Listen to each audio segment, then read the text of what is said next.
The latest HSE data on occupational lung disease for Great Britain in 2024-2025 shows the long-term impact that workplace exposures can have on health, often many years after the first exposure occurs.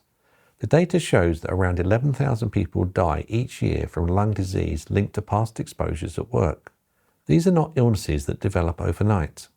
They reflect long-term harm caused by substances such as dust, fumes, asbestos, and other hazardous airborne material.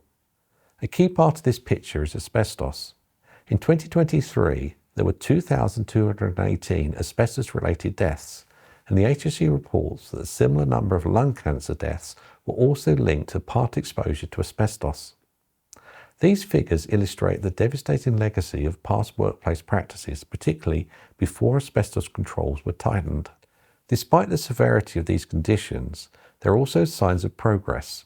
Annual asbestos-related deaths were projected to decline between 2024 and 2040, reflecting the long-term benefits of banning asbestos and improving workplace protections.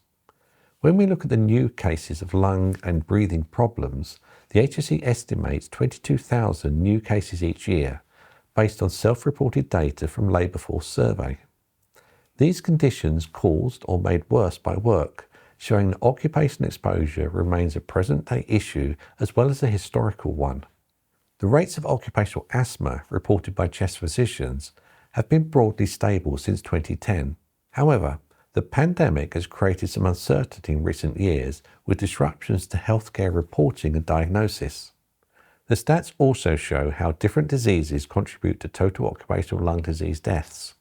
Based on current estimates, 35% are due to chronic obstructive pulmonary disease, COPD, 23% are due to non-asbestos-related lung cancer, 20% are from mesothelioma, 20% are from asbestos-related lung cancer, and finally 3% fall under other lung diseases.